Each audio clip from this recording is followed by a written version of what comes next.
Prajwal Revanna pen drive ಪ್ರಕರಣಕ್ಕೆ ಸಂಬಂಧಪಟ್ಟ ಹಾಗೆ ಇನ್ನು ಡ್ರೈವರ್ ಕಾರ್ತಿಕ್ ಲಾಯರ್ ದೇವರಾಜೇಗೌಡ ಅವರಿಗೂ ಕಂಟಕ ಫಿಕ್ಸ್ ಎನ್ನಲಾಗ್ತಾ ಇದೆ. ಇಬ್ಬರ ವಿರುದ್ಧವೂ ಕೇಸ್ ದಾಖಲಿಸಲು ತಯಾರಿ ಕೂಡ ಆಗ್ತಾ ಇದೆ. ವಿಡಿಯೋಗಳನ್ನ ಶೇರ್ ಮಾಡಿರುವಂತಹ ಆರೋಪದಡಿಯಲ್ಲಿ ಇನ್ನು ಕೇಸನ್ನ ದಾಖಲಿಸಬೇಕು ಅಂತ ಹೇಳಿ ತಯಾರಿ ಆಗ್ತಾ ಇದೆ. ಮತ್ತೊಬ್ಬರ ಖಾಸಗಿ ವಿಡಿಯೋಗಳು ಮೊಬೈಲ್ಗಳಲ್ಲಿ ಇಟ್ಕೊಳ್ಳುವಂಥದ್ದು ಜೊತೆಗೆ ಶೇರ್ ಮಾಡುವಂಥದ್ದು ಕಾನೂನು ಬಾಹಿರ. ಆದರೆ ಹಲವರ ಖಾಸಗಿ ವಿಡಿಯೋಗಳನ್ನ ಇಟ್ಕೊಂಡಿರುವಂಥದ್ದು ಮೇಲ್ನೋಟಕ್ಕೆ ಬೆಳಕಿಗೆ ಬಂದಿದೆ. ಈಗಾಗಲೇ ಪ್ರಜ್ವಲ್ ರೇವಣ್ಣ ಮೊಬೈಲ್ನಿಂದ ತಾನೇ ಕಾಪಿ ಮಾಡಿಕೊಂಡಿರುವುದಾಗಿ ಹೇಳಿರುವಂಥದ್ದು ಡ್ರೈವರ್ ಕಾರ್ತಿಕ್.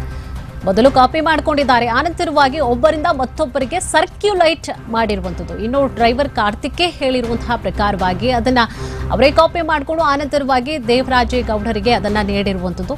ಸೊ ಈ ರೀತಿಯಾಗಿ ಒಬ್ಬರಿಂದ ಒಬ್ಬರಿಗೆ ಅದು ಸರ್ಕ್ಯುಲೇಟ್ ಆಗಿದೆ ಅನ್ನುವಂತಹ ಕಾರಣವಾಗಿ ಕಂಟಕ ಫಿಕ್ಸ್ ಎನ್ನಲಾಗ್ತಾ ಇದೆ ಇಬ್ಬರಿಗೂ ಕೂಡ. ಇಲ್ಲಿ ವಿಡಿಯೋ ಶೇರಿಂಗ್ ಶುರುವಾಗಿದ್ದೇ ಈ ಒಂದು ಇಬ್ಬರ ಬಳಿ ಇರೋದಾಗಿ SIT ಮುಂದೆ ಹೇಳಿದ್ದಾರೆ ಈಗಾಗಲೇ ಕಾರ್ತಿಕ್ ಅವರು. ನನ್ನ ಬಳಿ 2 ಪೆನ್ ಡ್ರೈವ್ ಜೊತೆಗೆ ದೇವರಾಜೇಗೌಡರಿಗೆ 1 ಕಾಪಿಯನ್ನ ಕೊಟ್ಟಿದ್ದೆ ಅಂತ ಹೇಳಿ ಸ್ವತಃ ಕಾರ್ತಿಕ್ ಅವರೇ ಮಾತನಾಡಿರುವಂಥದ್ದು. ಅಲ್ಲಿಗೆ ಈ ಇಬ್ಬರಿಂದಲೇ ಹೊರ ಬಂದಿದೆ ಅನ್ನುವಂತಹ ಶಂಕೆ ಇರುವಂಥದ್ದು. ಇಟ್ಕೊಂಡಿದ್ಯಾರು ಫಸ್ಟು ಡ್ರೈವರ್ ಕಾರ್ತಿಕ್. 15 ವರ್ಷಗಳಿಂದಲೂ ಕೂಡ ಪ್ರಜ್ವಲ್ ರೇವಣ್ಣ ಅವರ ಕುಟುಂಬದಲ್ಲಿ ಅವರು ಡ್ರೈವರ್ ಆಗಿ ಕೆಲಸವನ್ನ ಮಾಡ್ತಾ ಇದ್ರು ಕಾರ್ತಿಕ್. ಆನಂತರವಾಗಿ ಜಮೀನಿನ ವಿಚಾರಕ್ಕೆ ಒಂದಿಷ್ಟು ಕಲಾಪಗಳಾಗಿದೆ ಇಬ್ಬರ ನಡುವೆ. ನಮ್ಮ ಜಮೀನನ್ನ ಬರೆಸ್ಕೊಂಡ್ರು ಅನ್ನುವಂತಹ ಆರೋಪವನ್ನ ಮಾಡಿ ಕೆಲಸವನ್ನ ಕೂಡ ಬಿಡ್ತಾರೆ ಕಾರ್ತಿಕ್. ಒಂದಿಷ್ಟು ಕ್ಲಾಶ್ ಆಗತ್ತೆ.